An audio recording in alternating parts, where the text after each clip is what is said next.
Sang Tabib Penakluk Dinasti episode 25. Kembali di dekat tenda, Liang Qing dan yang lainnya sudah menyiapkan makan malam dan mempersilakan mereka duduk. Tetapi Qin Yutong, dengan alasan sudah makan, diam-diam pergi. Meskipun mereka hanya menghabiskan waktu sebentar dengan Qin Yutong, para penjaga dapat melihat bahwa dia menyendiri dan tidak ramah, tetapi tidak ada yang akan benar-benar memperhatikan orang asing. Lin An sangat disukai. Wataknya yang ceria dan optimis, kegemarannya bercanda, dan sikapnya yang tidak terkesan formal membuatnya sangat cocok untuk para pengawal. Meskipun misi utama mereka adalah mengawal delegasi Shajah, mereka jarang berinteraksi dengan mereka. Lebih lanjut, Shajah memiliki sejarah mengganggu perbatasan Dakang, membuat sebagian besar warga Dakang kurang menghargai mereka, masih menganggap mereka barbar dan tidak beradab. Tanpa perintah dari atas, tak seorang pun akan membela mereka. Adapun Raja You, statusnya begitu tinggi sehingga tak seorang pun berani mendekatinya dengan mudah. Sebagai perbandingan, Lin An, Hakim Kabupaten Qingyun dan calon menantu Adipati Sichuan, pendiri dinasti Qing, lebih populer. Minum memang wajib, tetapi semua orang tahu bahwa mereka memiliki tanggung jawab penting. Jadi mereka minum secukupnya dan tahu kapan harus berhenti. Dengan kata lain, mereka minum untuk menghidupkan suasana, dan tidak ada yang berani minum sepuasnya. Liang Qing dan Su Heng bergantian bersulang untuk Lin An, tetapi Lin An hanya menyesapnya sedikit setiap kali. Ia tahu bahwa ia harus berhati-hati di sepanjang jalan dan sangat penting untuk tetap berpikir jernih. Liang Qing minum 2 gelas lagi dan tanpa lebih banyak bicara daripada biasanya. Ia bertanya dengan agak bingung, "Tuan Hu, mengapa Anda datang ke Qingyun, sebuah daerah terpencil, untuk menjadi pejabat? Tidak ada apa-apanya dibandingkan dengan kemakmuran ibu kota." Banyak orang yang bingung. Mengingat latar belakang Lin An, akan mudah baginya untuk mendapatkan posisi di ibu kota. Bahkan jika ia menjadi pejabat di tempat lain, berkat koneksinya dengan calon ayah mertuanya, Li Tianheng, adipati pendiri Sichuan, ia seharusnya berada di kota besar Sichuan. Di mata mereka, Qingyun adalah tempat yang miskin dan terpencil, dan menjadi pejabat di sana sama saja dengan penderitaan. Lin An tersenyum dan berkata, "Setelah hidup mewah, sesekali saya merasa bubur sayur cukup menyegarkan. Qingyun mungkin tidak sesejahtera kota-kota besar seperti Kangdu, tetapi pemandangannya indah. Ini adalah tempat dengan bakat-bakat luar biasa dan penduduknya yang makmur. Orang-orang di sini sederhana dan jujur, bebas dari komer astagaisme dan kemewahan kota-kota besar. Meskipun saya belum lama di sini, saya merasakan pemurnian dan peningkatan spiritual." Liang Qing dan Su Heng, tentu saja, tidak memahami konsep sublimasi spiritual. Mereka saling berpandangan dan tertawa bersamaan. Su Heng berkata, "Visi Tuan Lin jauh melampaui jangkauan orang biasa seperti kita. Pantas saja putriku menolak begitu banyak lamaran pernikahan dan hanya memilih Tuan Hu." Lin An tidak menyukai ini. "Bagaimana mungkin aku bertunangan dengan putri sulungmu? Atau apakah aku menikah dengan orang yang statusnya lebih tinggi dariku? Li Tianheng dan ayahku memiliki pangkat yang sama, dan keluarga kami dianggap cukup dekat. Meskipun Li Tianheng memimpin pasukan militer yang besar dan memegang kekuasaan yang cukup besar, ayahku juga adalah dewa kekayaan Dakang. Dia adalah sosok yang kuat, sosok yang mengendalikan jalur kehidupan ekonomi Dakang. Meskipun dulu aku bodoh, sekarang aku adalah orang yang sepenuhnya normal. Aku tidak hanya tampan, tetapi juga cukup ceria dan hangat. Jelas bahwa aku telah berkompromi dalam hal kualitas pribadiku." Awalnya, Lin An sempat mempertimbangkan untuk melarikan diri dari pernikahannya, tetapi pikiran ini perlahan sirna setelah ia tiba di Qingyun. Ia perlahan menyadari bahwa masa kini pada dasarnya sama dengan masa lalunya. Uang dan kekuasaan masih sangat dibutuhkan. Kehidupan damai yang awalnya ia idamkan hanya akan terwujud dalam hayalan, kecuali ia bersedia menerima kemiskinan dan hidup terisolasi dari dunia. Selama bertahan hidup di dunia nyata, ia pasti akan menghadapi perebutan kekuasaan yang berbahaya dan berbagai ketidakpastian dunia. Terlebih lagi, Lin An bukanlah orang yang tidak bertanggung jawab. Seiring ia menerima identitasnya, ia juga mulai menerima orang tua dan keluarganya. Jika ia pergi, apa yang akan terjadi pada ayahnya? Apa yang akan terjadi pada keluarga Hu? Lin An tersenyum tenang dan berkata, "Saya belum pernah bertemu Nona Li sebelumnya." Liang Qing dan Su Heng tiba-tiba berhenti berbicara pada saat ini, dan ekspresi mereka tampak sedikit aneh. Lin An bertanya, "Seperti apa rupa Nona Li?" Liang Qing dan Su Heng menggelengkan kepala bersamaan. "Nona muda itu dikurung dalam pengasingan, bagaimana mungkin kita punya kesempatan untuk melihatnya?" Lin An tersenyum, senyum yang terkesan tak berdaya. Ia mengambil mangkuk anggur dan meneguknya sekaligus. Ia berdiri dan berkata, "Aku kenyang. Kalian lanjutkan." Lin An tidak melupakan Xian di dalam mobil tahanan, dan membawakannya paha ayam dan panekuk besar. Ia membuka tirai mobil dan melihat 2 benda bercahaya di kegelapan. Itu adalah mata Xian yang penuh amarah. Xian belum pernah mengalami kemunduran seperti ini seumur hidupnya, diperkosa oleh seorang pelaibau tanpa keahlian bela diri. Yang membuatnya semakin malu dan marah adalah Lin An telah menamparnya di depan umum. Rasa sakit di wajahnya telah lama hilang, tetapi kebencian yang mendalam masih tersisa di hatinya. Lin An berkata, "Makan." Xian tidak menanggapi. Lin An kemudian teringat bahwa masih ada kain lap yang menyumpal mulutnya, jadi dia mengulurkan tangan dan menarik kain lap itu keluar. Xian masih tidak berkata apa-apa, tetapi aroma makanan yang menggoda di hidungnya dengan cepat membangkitkan rasa laparnya. Lin An melambaikan kaki ayam di depan hidungnya, dan Xian memalingkan wajah cantiknya. Lin An berkata, "Aku tahu kau membenciku, tapi jangan terlalu keras pada dirimu sendiri. Makanlah sesuatu dengan cepat. Kau tidak akan terlihat bagus jika terlalu kurus." Xian tiba-tiba berbalik dan berteriak dengan marah, "Lin An, kamu bajingan. Tolong, bisakah kamu lebih sopan? Kamu perempuan, dan menggunakan bahasa kotor terus-menerus akan merusak citramu." "Pah!" Sebelah Xian meludah, hampir meludah langsung ke wajah Lin An, lalu berkata, "Suruh seseorang melepaskan ikatanku. Kalau tidak, bagaimana aku bisa makan?" Merasa Xian pasti sedang merencanakan sesuatu, Lin An berkata sambil tersenyum, "Aku akan menyuapimu." Ia menyodorkan paha ayam langsung ke bibir Xian. Xian melotot tajam, lalu menggigitnya dengan sama ganasnya. Xian pasti akan memakannya kalau tidak. Lin An mungkin menyebalkan, tapi ia tidak salah. Buat apa repot-repot mengurus perutnya sendiri? Perut yang kenyang akan memberinya kekuatan untuk menghadapi bocah nakal ini. Dengan pikiran ini, suasana hati dan nafsu makan Xian membaik secara bersamaan. Ia makan dengan lahap. Untunglah ia bisa makan kapanpun ia mau. Ia melahap paha ayam dan panekuk yang ditawarkan Lin An, bahkan meminta lebih. Lin An terkejut mengetahui bahwa Xian juga seorang pencinta makanan, dengan nafsu makan yang besar. Ia pergi dan membelikannya panekuk dengan daging kelinci yang dililitkan di sekelilingnya. Tetapi ketika sampai di sana, Xian mengaku sudah kenyang. Lin An menatap sebelah Xian sambil tersenyum dan berkata, "Apakah kamu sengaja menggodaku dan menyuruhku melakukan tugas?" Xian berkata, "Aku sedang tidak ingin makan. Sejujurnya, melihat wajahmu, aku sama sekali tidak berselera." Lin An tertawa dan berkata, "Itu membuktikan sepenuhnya bahwa kau wanita normal. Memang tidak normal jika kau bernafsu makan saat melihatku, tapi wajar jika kau berhasrat seksual saat melihatku." Setelah mengatakan ini, pria itu mengerja pura-pura takut, menutupi dadanya, dan berkata, "Kau tidak sedang berpikiran buruk tentangku, kan? Lagi pula, Xian masih lajang." Mendengar ini, wajahnya yang cantik memerah karena malu. Ia berkata sambil cemberut, "Lin An, jika suatu hari kau jatuh ke tanganku, aku pasti akan mengulitimu dan mencabut urat-uratmu." Ia merasa tidak puas saat itu dan menggelengkan kepalanya. "Aku akan mengubahmu menjadi Kasim." Lin An berpikir dalam hati, "Ya ampun, kejam sekali." Ia mendesah dan berkata, "Kalau kau benar-benar berpikir begitu, aku harus bersikap kejam. Untuk menghadapi orang sepertimu, aku akan membunuhmu dengan pisau atau melakukan sesuatu padamu sebelum aku menjadi Kasim." Mata indah Xian tiba-tiba berubah lembut dan menawan. Ia menatap Lin An dengan penuh pesona dan berkata, "Apa maumu? Beraninya kau berbuat apa?" Lin An tak kuasa menahan rasa risih ketika melihatnya begitu menawan, tetapi ia sangat memahami psikologi dan pikirannya sangat rasional. Ia segera menyadari bahwa Xian sedang mencoba membingungkannya. Ia tertawa dan berkata, "Aneh, aku sama sekali tak tertarik saat melihatmu. Meskipun kau berusaha keras untuk menyenangkanku, kau hanyalah seorang gadis yang belum dewasa. Penampilanmu memang alami, tetapi pesonamu sudah terbentuk. Kau belum cukup berpengalaman untuk merayu seorang pria." Xian sangat marah mendengar kata-katanya. Ia tidak hanya menamparnya secara terang-terangan, membuatnya sangat malu, tetapi juga sampai menekan harga dirinya dan menyiksanya secara mental. Xian berkata, "Lin An, aku berubah pikiran." Lin An bertanya, "Apa maksudmu?" Sebelah Xian berkata, "Aku telah memutuskan untuk tidak membunuhmu. Aku ingin kau tetap hidup. Selama kau masih hidup, aku pasti akan berusaha sebaik mungkin untuk memperlakukanmu dengan lebih baik." Lin An tersenyum dan mengangguk, lalu membuka kantung air dan menyerahkannya kepadanya. "Setelah semua pembicaraan ini, kamu pasti haus, minumlah air." Xian memang agak haus, jadi dia minum beberapa teguk dari kantong air. Lin An bertanya, "Orang-orang Shaka bersikeras bahwa sekte 5 dewa Anda membunuh 7 orang dari mereka. Benarkah itu?" Sebelah yang berkata dengan dingin, "Mengapa aku harus memberitahumu?" Lin An berkata, "Beraninya kau tidak tunduk di bawah atap orang lain? Sebaiknya kau bekerja sama. Aku selalu bersikap masuk akal, tetapi jika kau selalu melawanku, maka..." Pria ini menunjukkan senyum sinis pada Xian. Xian berkata, "Beraninya kau berbuat apa? Kalau kau bersikap kasar padaku, apa kau tidak takut tuanmu akan mencelakaimu di kemudian hari?" Ia bukan orang biasa. Ia bisa melihat bahwa Raja You sangat menginginkan kecantikannya, dan ia berpikir bahwa Lin An tidak akan berani berbuat berlebihan padanya. Lin An berkata, "Manusia punya 3 kebutuhan mendesak. Setelah minum banyak air, cepat atau lambat kita akan membutuhkannya.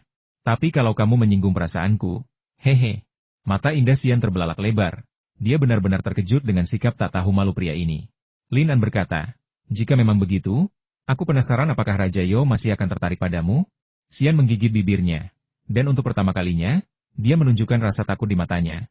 Dan berkata dengan takut-takut, kamu tidak begitu tidak tahu malu sampai tidak tahu malu, kan?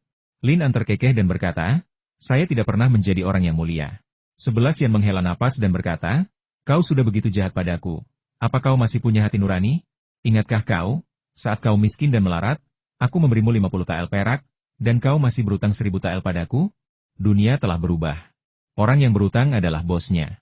Xian merasa tak berdaya saat melihat Lin An yang tanpa ekspresi. Ia benar-benar dirugikan. Lin An sama liciknya, dan 100 kali lebih tak tahu malu daripada dirinya. Satu-satunya seni bela diri yang seharusnya bisa melampauinya kini telah ditekan oleh Qin Yutong, membuatnya tak berguna. Memikirkan Qin Yutong, Xian tak kuasa menahan luapan kebencian. Jika ia tidak ikut campur, ia tak akan selalu dikendalikan. Ia berbisik, kau kenal penyihir itu? Lin An tertawa. Menurutnya, kata penyihir seharusnya lebih cocok untuk Xian. Meskipun Qin Yutong memiliki temperamen yang dingin, dia tidak sejahat Xian. Sebelah Xian bertanya, apakah kamu tahu bahwa dia dari Paviliun Xuantian? Lin An mengangguk. Sebelah Xian mencibir, Paviliun Xuantian selalu membanggakan diri sebagai orang yang saleh. Di permukaan, mereka tampak angkuh dan mulia, tetapi kenyataannya, mereka adalah antek istana kekaisaran. Mereka berkolusi dengan istana untuk menindas sesama warga Jianghu, itulah sebabnya mereka memiliki posisi terhormat seperti sekarang ini. Kau membantunya mencelakaiku, pada dasarnya membantu dan mendukung kejahatan. Lin An berkata, aku tidak akan membantu siapapun. Aku hanya ingin sampai di Xieso dengan selamat. Akan lebih baik jika semua orang merasa damai. Setelah sampai di sana, aku akan menyelesaikan misiku dengan sukses dan pergi. Apapun yang terjadi selanjutnya tidak ada hubungannya denganku. Sebelah Xian berkata, apakah kamu tidak khawatir dialah yang ingin membunuh Raja Yo? Lin An berkata, kau memang orang yang pandai bicara. Coba kutanya, apa tujuanmu datang jauh-jauh ke Xieso untuk menghadiri jamuan amalku? Kau punya kemampuan bela diri yang hebat, tapi kau berpura-pura lemah dan menyedihkan. Siapa yang ingin kau buat terkesan? Sebelah Xian berkata, awalnya kupikir kau hanya licik, tapi sekarang ternyata kau memang licik. Pernahkah kau berpikir, kalau aku ingin mencelakai Raja Yo, kenapa aku tidak membunuhnya di Wanfu? Kenapa harus menunggu sampai kau benar-benar siap baru bertindak? Lin An berpikir dalam hati, syukurlah kau tidak melukai Raja Yo malam itu. Sementara belalang sembah mengintai jangkrik, burung oriole tidak menyadari setiap gerakanmu. An Dekuan jelas-jelas mengamati setiap gerakanmu. Meskipun kau ahli bela diri, kau sama sekali tidak menyadarinya. Jelas bukan tandingan Kasim tua itu. Jika dia berani menyerang Raja Yo malam itu, An Dekuan tidak akan pernah tinggal diam. Pikiran ini membingungkan Lin An. Jika An Dekuan tahu begitu banyak tentang identitas Xian, mengapa ia tidak menangkapnya dan melenyapkan potensi ancaman ini sebelumnya? Mungkinkah Kasim tua ini punya rencana lain? Xian melanjutkan, kami, Sekte Lima Dewa, tidak sejahat yang dirumorkan. Sekte-sekte yang katanya terhormat, yang dipimpin oleh Paviliun Xuantian, sengaja memfitnah kami. Kami tidak membunuh orang tanpa alasan. Sejujurnya, alasan utama saya ingin menyusup ke kelompok Anda adalah untuk merebut harta karun dari delegasi Shaka. Lin An merasa skeptis harta karun apa? Sebelah Xian Dao menghela napas dan berkata, sudah begini jadinya. Aku tidak ingin berbohong padamu. Delegasi Shajia pergi ke Kangdu untuk perundingan damai. Mereka membawa satu set sutra teratai untuk Kaisar Tua. Seseorang menawar kita dengan harga tinggi untuk mencuri set kitab suci itu. Qin Yutong mendesah pelan dari samping kau menyesatkan orang dengan kebohonganmu. Sekarang tampaknya lidahmu adalah senjatamu yang paling ampuh. Lin An tidak menyadari bahwa Qin Yutong telah datang ke sisinya. Putri Xian tertawa dan berkata, jika kamu jujur dalam hatimu, mengapa kamu menguping?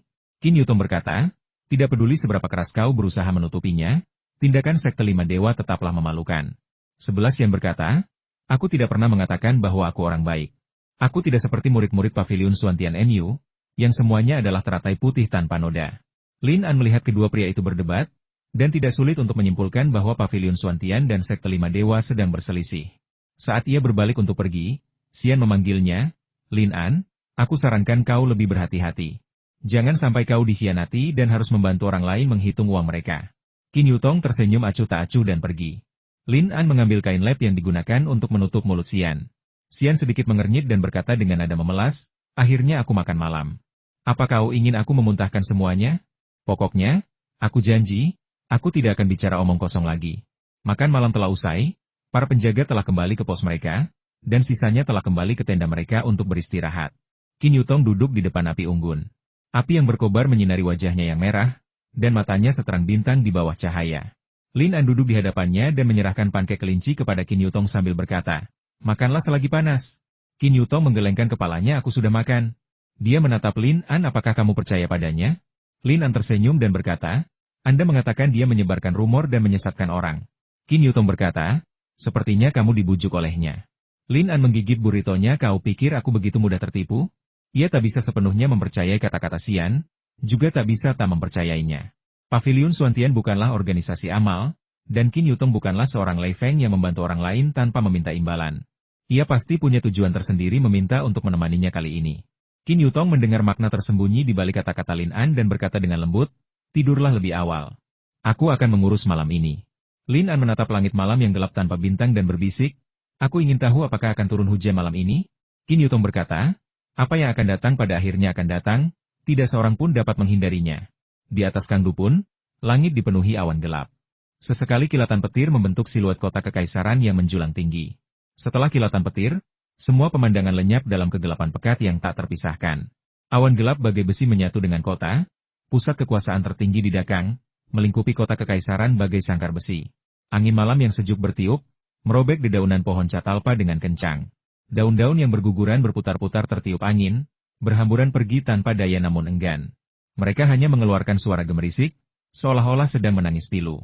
Hu Buei berdiri di lantai atas menara Bosuan, menatap gelapnya malam, ekspresinya bahkan lebih serius daripada malam itu sendiri.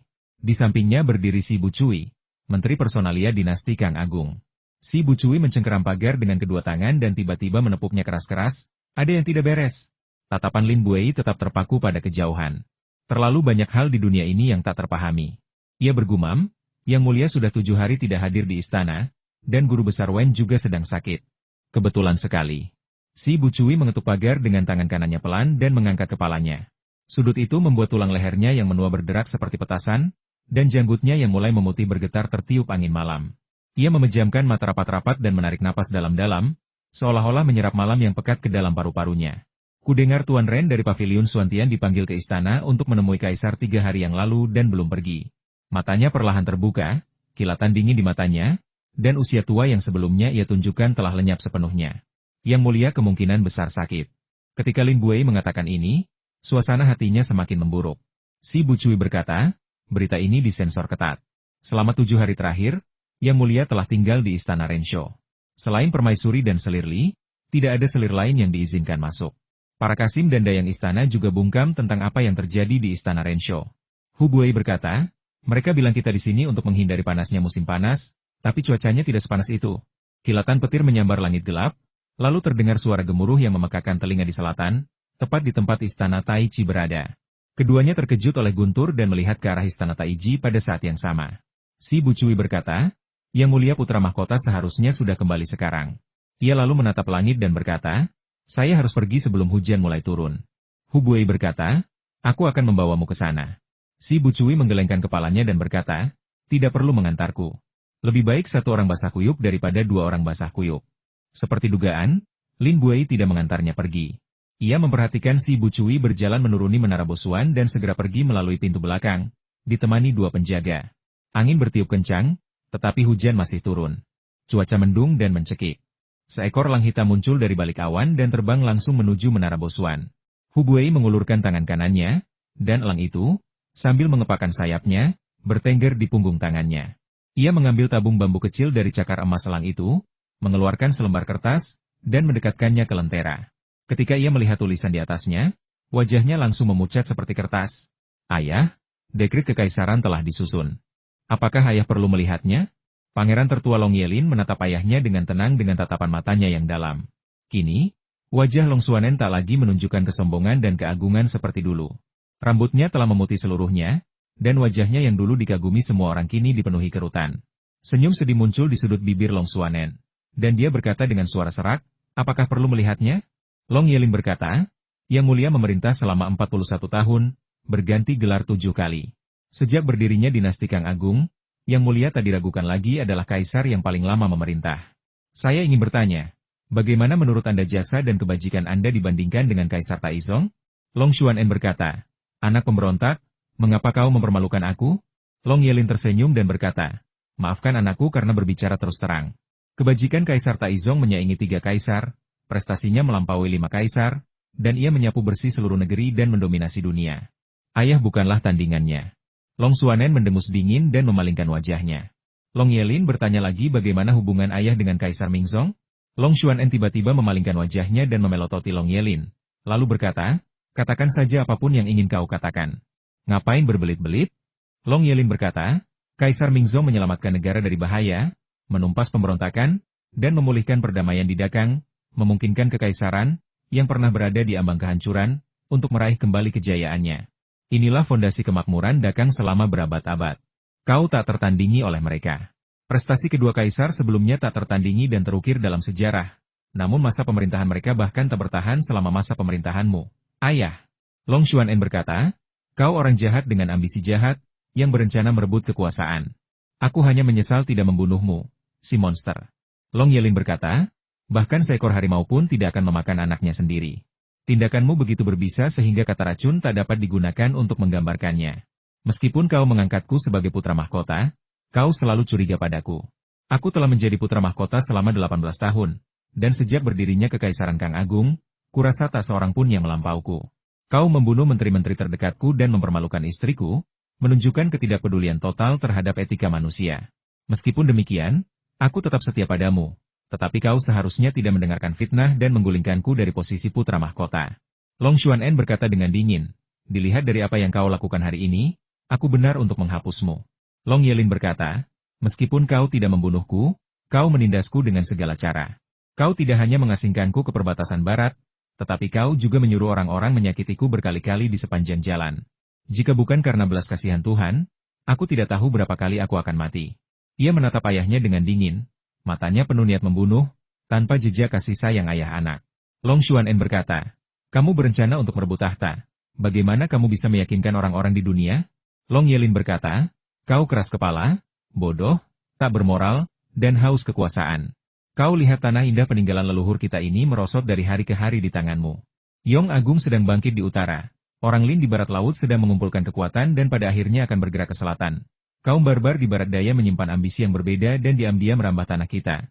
Dan Shaka di barat perlahan-lahan semakin kuat. Namun, kau tidak peduli dengan krisis ini dan berfoya-foya dengan anggur dan wanita sepanjang hari. Jika Daka mengizinkanmu melanjutkan gaya hidup mewah ini, hari kehancurannya sudah dekat. Long Xuanen terkekeh, mudah sekali mencari dalih untuk menuduh seseorang. Kau sangat ambisius dan sudah lama menginginkan tahta, jadi untuk apa repot-repot mencari alasan? Dengan tangannya yang keriput, ia mengambil dekrit yang ditulis Long Yelin, memeriksanya, dan mengangguk perlahan, kau tidak akan membunuhku?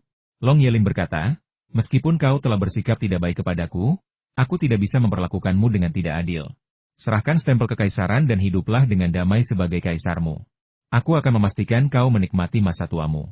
Long Xuanen mengatupkan bibirnya erat-erat dan berkata, Ye King adalah saudaramu, mengapa kau harus membunuhnya? Long Yelin berkata dengan tenang, kaulah yang membunuhnya, bukan aku. Long Xuanen menghela napas dan berkata, kalian bisa saja mengasingkannya ke perbatasan daripada saling membunuh. Long Yelin mencibir, apakah menurutmu kau masih memenuhi syarat untuk bernegosiasi denganku? Long Xuanen terdiam. Ia kini berada dalam situasi putus asa, tak mampu melindungi dirinya sendiri dan tak mampu mengendalikan nasib anak-anaknya. Jika Ye King terbunuh, Dakang pasti akan jatuh ke dalam kekacauan, katanya. Kang Agung masa depan adalah Kang Agungku. Karena aku memiliki keberanian untuk naik tahta ini, aku memiliki kemampuan untuk mengendalikan dunia.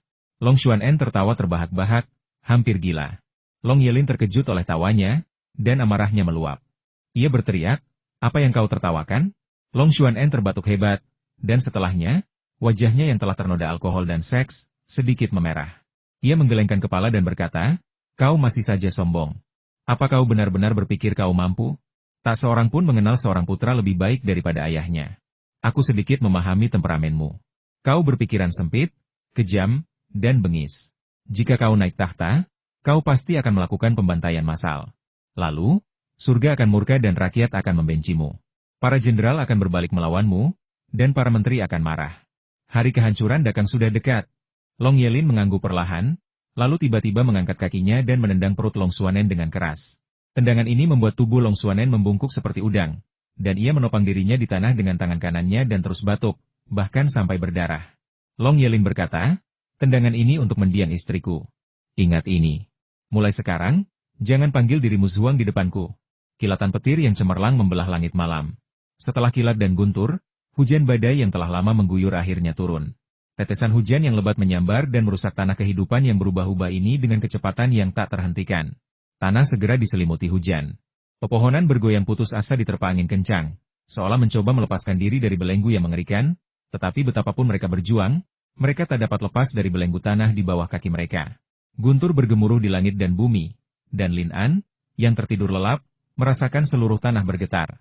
Ia tiba-tiba membuka matanya. Tenda gelap gulita, dan di luar, angin dan hujan menderu. Pintu tenda robek terbuka oleh angin kencang, dan angin serta hujan menyerbu masuk ke dalam tenda. Lin An berdiri dan mencoba menutup pintu tenda. Ia mengintip melalui celah dan melihat sesosok berdiri tegap di tengah angin dan hujan tak jauh darinya. Sosok itu adalah Qin Yutong yang sedang menyamar. Lin An mengenakan jas hujan dan topi bambunya, lalu keluar dari tenda. Sesekali, ringkikan kuda-kuda yang ketakutan terdengar di telingaku. Api unggun di sekitar telah padam oleh hujan lebat. Di kejauhan, sekelompok orang berpatroli di malam hari, memegang obor minyak pinus di tengah angin dan hujan. Qin Yutong mendengar suara di belakangnya dan berbalik. Ia melihat Lin An berjalan melewati lumpur dan menghampirinya. Ia berbisik, hujan deras sekali. Kenapa kau di luar sana? Bukannya beristirahat di dalam? Lin An berkata, gunturnya sangat keras sampai aku tidak bisa tidur. Sebelum ia selesai berbicara, guntur yang menggelegar-menggelegar tak jauh darinya. Mata Qin Yutong tanpa sadar berkilat di bawah cahaya petir. Lin An berkata, bagaimana kalau kau istirahat dulu? Aku akan bertugas di sini. Qin Yutong tersenyum dan menggelengkan kepalanya. Aku tidak mengantuk. Lin An melirik kereta tempat Xian berada dan bertanya, apakah Xian menimbulkan masalah? Cukup jujur. Tiba-tiba, teriakan Xian yang mengerikan terdengar dari kereta. Qin Yutong dan Lin An saling berpandangan dan bergegas menuju kereta hampir bersamaan. Lin An baru saja melangkah beberapa langkah ketika ia menginjak sesuatu yang lunak. Merasa ada yang aneh, ia menunduk. Ketika ia melihat dengan jelas apa yang ada di bawah kakinya, ia tak kuasa menahan diri untuk tidak terkejut. Itu adalah seekor ular hijau yang menggeliat di bawah kakinya. Lin An menarik kakinya tepat waktu, dan ular hijau itu tiba-tiba mengangkat kepalanya dan menggigit kaki kanan Lin An. Cahaya dingin melintas di depan matanya, dan ternyata Qin Yutong menghunus pedangnya tepat pada waktunya, dan memotong ular hijau itu menjadi dua dengan satu pedang. Lin An diam-diam menghela napas lega dan mengangkat tangannya untuk menyeka keringat dingin di dahinya. Namun, sebelum ia sempat tenang, ia mendapati ribuan ular hijau merayap menuju perkemahan mereka. Jika hanya ada satu ular, ia tidak perlu takut. Namun, melihat ular dan serangga merayap di mana-mana, pasti ada puluhan ribu ekor, dan ular-ular itu berkumpul dan mendekati perkemahan. Ular juga terlihat di tempat lain, dan ada yang berteriak, ular! Banyak ular! Qin Yutong mengambil obor dari samping dan menyerahkannya kepada Lin An. Lin An mengayunkan obor di tangannya, memaksa ular hijau itu mundur. Melihat gerombolan ular yang bergulung-gulung di depannya seperti air pasang, ia tak kuasa menahan rasa panik di hatinya. Mendengar teriakan lantang lindungi Raja Yo. Para pemanah mulai menarik busur dan mengarahkan anak panah mereka ke ular-ular di tanah. Jeritan tak henti-hentinya terdengar di tengah angin dan hujan. Jelas terlihat para prajurit telah digigit ular berbisa, beberapa bahkan mati sebelum terbangun dari mimpi. Para prajurit yang terbangun bergegas berdiri untuk membela diri. Obor-obor menyala di seluruh perkemahan, melambai-lambai untuk membubarkan serangga-serangga berbisa yang menyerbu dari segala arah. Lin An tercengang. Ia tak dapat membayangkan begitu banyak serangga berbisa menyerbu di malam hujan seperti ini. Qin Yutong menarik segenggam jarum baja dari kantong kulit rusa di pinggangnya. Dengan jentikan tangan kanannya, puluhan jarum melesat bagai kilat, menancapkan ular-ular hijau di sekitarnya ke tanah. Lin An tak kuasa menahan diri untuk bersorak. Memang benar penampilan tak bisa dinilai dari penampilan. Ia tak menyangka teknik lempar jarum Qin Yutong begitu hebat, satu lemparan saja setara dengan menembakkan panah otomatis. Lin An tanpa sadar menyentuh pinggangnya. Jarum bunga pir deras pemberian Kasim tua Andekuan masih ada di sana. Jarum itu seharusnya berguna di saat genting, tetapi ia tak perlu menggunakannya sekarang. Dengan perlindungan Qin Yutong, ia tak perlu melakukan apapun. Ular-ular berbisa itu seolah digerakkan oleh kekuatan misterius. Meskipun ditembak berulang kali, mereka tidak menunjukkan tanda-tanda mundur dan terus maju menuju pusat perkemahan. Qin Yumeng menembakkan 3 jarum baja secara berurutan, memaksa ular-ular itu melewati lorong sempit. Ia berteriak, cepat, ke kereta. Lin An melambaikan obor dan berlari kecil, melewati celah sempit dan segera tiba di kereta tempat Xian berada. Ia ingin membuka tirai, tetapi mendapati 2 ular hijau telah naik ke kereta, mengangkat kepala dan menjulurkan lidah untuk menyerangnya. Lin An mendorong obor ke depan dan mengenai kepala seekor ular berbisa. Lalu tercium bau hangus yang menyengat. Qin Yutong kemudian bergegas dan memotong ular hijau lainnya menjadi dua dengan satu tebasan pedang. Sambil membuka tirai kereta, ia melihat Xian duduk tak bergerak, dengan senyum tipis di wajahnya yang cantik. Qin Yutong melemparkan segenggam jarum baja, menangkis serangan ular-ular itu, dan berkata dengan suara berat, bawa dia keluar. Lin An melangkah maju dan meraih Xian. Saat itu, ia mendengar Xian mendesah dan berkata, lepaskan aku, atau kita semua mati di sini malam ini. Lin An menggendongnya di bahu kanannya.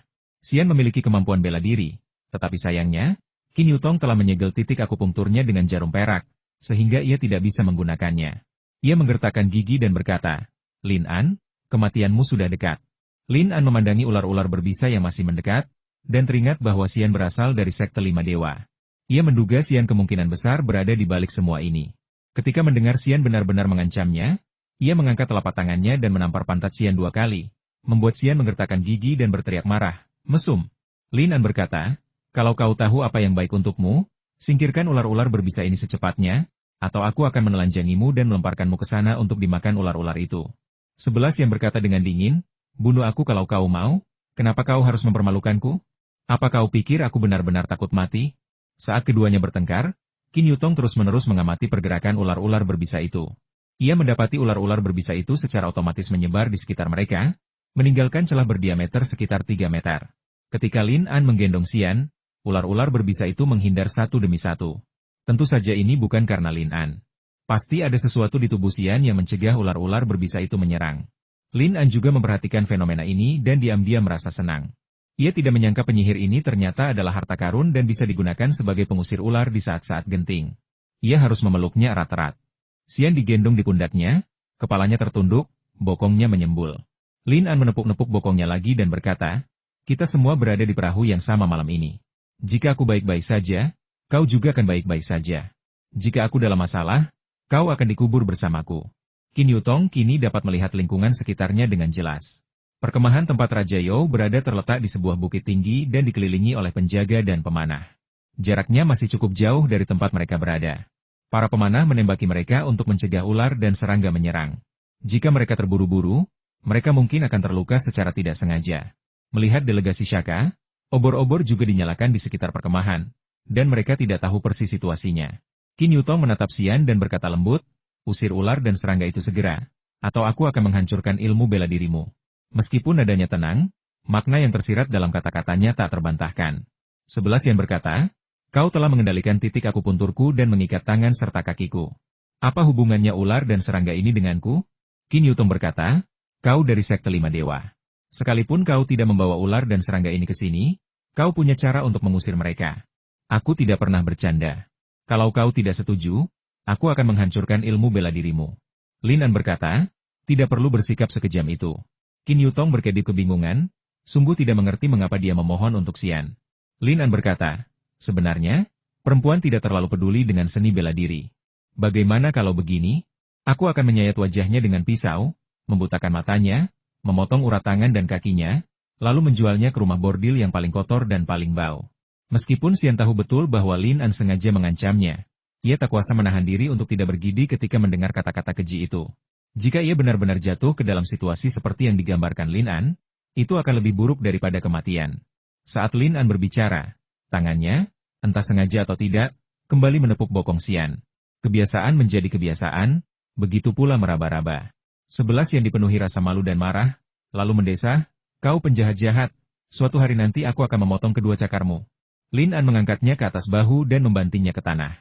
Ia mendekatkan obor ke wajah Xian dan berkata, percaya atau tidak, aku akan membakar wajahmu sekarang juga. Lin An benar. Perempuan menghargai penampilan mereka di atas segalanya, bahkan lebih dari nyawa mereka. Xian menggigit bibirnya dan berbisik, lepaskan taliku. Setelah mendapatkan persetujuan Qin Yutong, Lin An melepaskan Xian. Setelah dibebaskan, Xian tidak berdiri dari lumpur. Ia baru saja dilempar dengan keras oleh Lin An. Pria ini memang kejam dan tak berperasaan. Ia bahkan tidak tahu bagaimana bersikap lembut terhadap perempuan.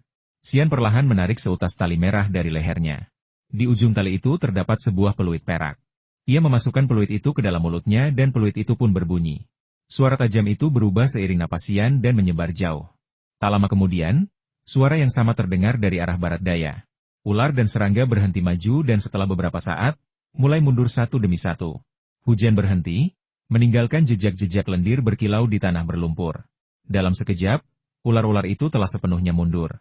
Semburat pucat muncul di langit timur, dan fajar mulai menyingsing. Lin An dan Qin Yutong saling berpandangan, dan keduanya melihat tatapan lega satu sama lain. Xian basah kuyup di tengah hujan, tampak seperti bunga teratai yang muncul dari air. Kecantikannya bahkan lebih indah daripada bunga. Ia menopang dirinya di tanah dengan tangannya, dan mata indahnya menatap Lin An dengan penuh kebencian. Ia merasa belum pernah bertemu orang yang begitu membencinya seumur hidupnya. Ketika Lin An melihat ular-ular itu menjauh, ia segera mengambil tali di tanah dan ingin mengikat Xian. Qin Yutong berkata, tidak perlu, biarkan dia pergi sendiri. Salah satu sepatu sulaman Xian terjatuh, jadi ia langsung melepas sepatu-satunya dan melemparkannya ke Lin An. Lin An, yang cerdik, menangkap basah sepatu itu. Ia sama sekali tidak marah dan ingin membuang sepatu sulaman itu. Tetapi sulaman pada sepatu itu begitu indah dan elegan sehingga ia hanya meletakkannya di tangannya dan berkata dengan senyum nakal, terima kasih atas hadiahnya, Nona Xian. Xian hampir marah padanya dan berdiri meskipun kesakitan. Kakinya yang putih dan lembut melangkah ke dalam lumpur.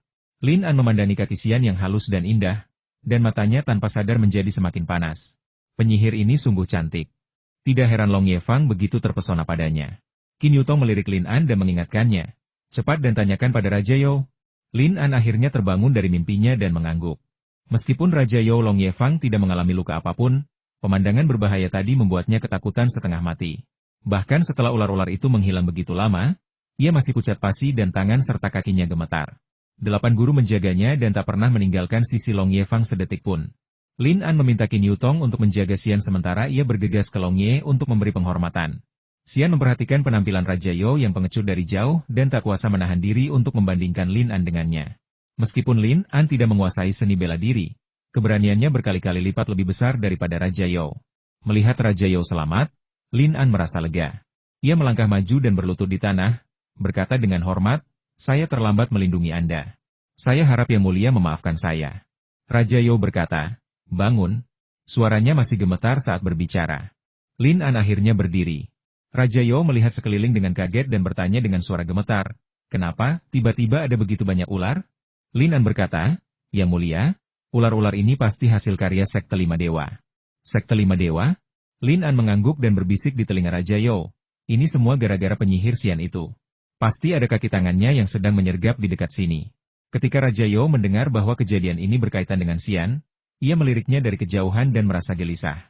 Meskipun Lin An sebelumnya mengklaim Xian sebagai wanita iblis dari Sekte Lima Dewa, Raja You tidak mempercayainya. Ia selalu merasa bahwa gadis secantik itu tidak mungkin anggota Sekte Lima Dewa yang terkenal kejam. Sekarang tampaknya semuanya memang terhubung dengannya.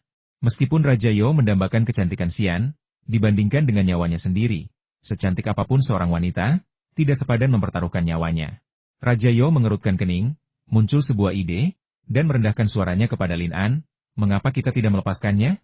Dengan begitu, tidak ada ular atau serangga yang akan mengikuti kita. Lin An diam-diam menertawakan kepengecutan orang itu dan berkata dengan hormat, Yang Mulia, kita tidak bisa melepaskannya sekarang.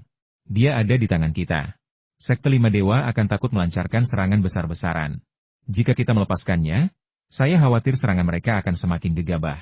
Raja You memikirkannya dan merasa bahwa perkataan Lin An masuk akal.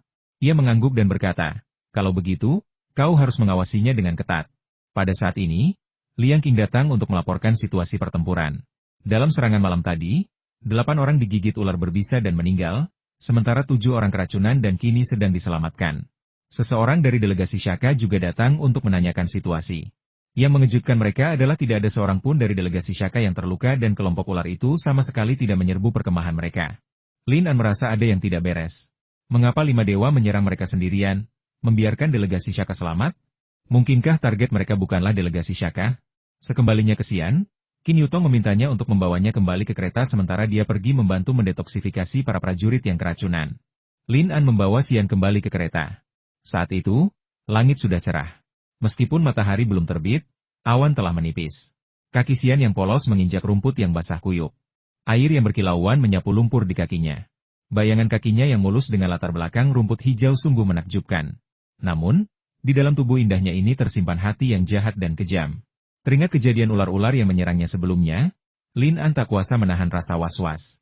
Xian berkata, jika kamu tidak membiarkanku pergi, hanya akan ada lebih banyak masalah. Lin An berkata dengan malas, aku bukan orang yang takut masalah.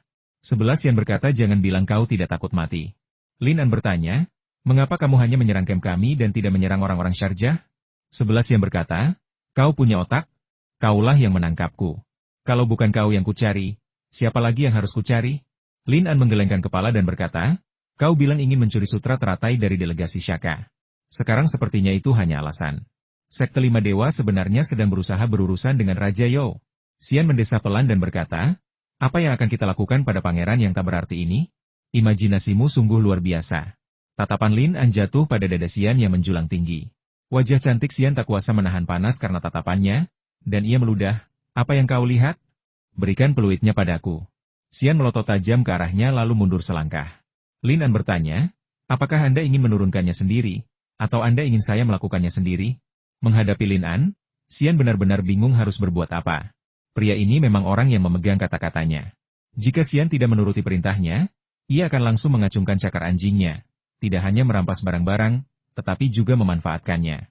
Karakter pria ini sungguh tak berdasar. Xian melepas seruling peraknya dan menyerahkannya kepadanya.